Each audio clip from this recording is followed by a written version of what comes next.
Assalamu alaikum wa rahmatullahi wa barakatuh. Donc nous continuons avec la lettre Dal, Zal, Ra'un et Zayun. Donc il s'agit de Da. Donc je vais d'abord écrire ces 4 lettres et pour faciliter la compréhension aussi, donc nous avons les formes isolées, ce sont juste les formes des lettres que nous avons vues lorsqu'on dit Dalun. Dalun, c'est le D arabe, Da. Ensuite, il y a la même lettre, Zalun, Zalun, donc qui a un point au-dessus, contrairement au Dalun. Donc ça, c'est comme un D, simple en arabe, et ça, c'est Zalun.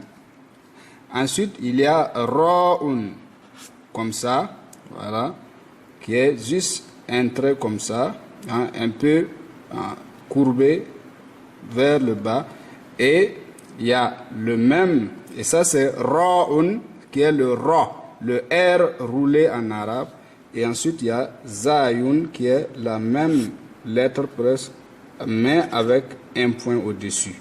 Voilà donc les 4 lettres que nous allons étudier rapidement dans cette vidéo. Donc nous allons aller lettre par lettre dans ces différentes formes. Allons avec la première lettre dans cette vidéo qui est Da, Dalun ou encore le D arabe. Donc voilà, ça répond aux mêmes règles que le alif, que la première lettre de l'alphabet arabe. Donc ça veut dire que sa forme en début de mot reste la même qu'ici. Sa forme en milieu de mot reste la même que dans sa forme isolée.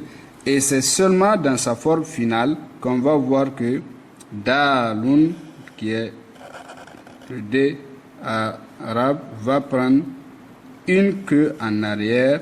Et cette queue, c'est pour dire que ça permet de la coller à la lettre qui la précède. Donc, la lettre qui la ressemble, c'est Zalun. Et elle va obéir toutes les lettres. Ce qu'il faut savoir également, c'est ça. Toutes les lettres qui s'écrivent de la même façon, sauf les points qui les différencient, respectent également les mêmes règles par rapport donc à leur emplacement. Donc on va voir, excepté Fa et Wa qui s'écrivent presque de la même façon, mais qui ne vont pas respecter les mêmes règles parce qu'effectivement il y a une différence. Donc on y va toujours avec Zalun. Donc lui il a un point, mais il obéit à la même règle, avec donc une queue pour se coller à l'avant-dernière lettre. Donc vous voyez, les 2 lettres se ressemblent, sauf l'autre que Za. Za a un point et Da n'a pas de point. Et comme ça, la même graphie, ça obéit à la même règle. Ensuite nous avons Ra qui obéit également à la même règle. Donc, en début de mot, ça ne change pas. En milieu de mot, ça ne change pas. Et en fin de mot, donc, vous allez voir que le Ra a une queue également ici pour se coller avec l'avant-dernière lettre.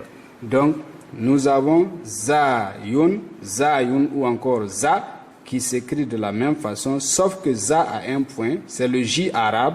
Donc, lui aussi ne change pas en début de mot. En milieu de mot, ça reste le même. Et en fin de mot, ça va obéir à la même règle que Ra, parce que ça s'écrit de la même façon, sauf que Zayun a un point. Donc, vous voyez, donc, voilà pour ces 4 lettres. Lorsque ces 4 lettres, l'une de ces 4 lettres, vous le voyez, elle ne se colle pas avec des lettres qui sont après elle, sauf les lettres qui les précèdent. Assalamu alaikum wa rahmatullahi wa barakatuhu.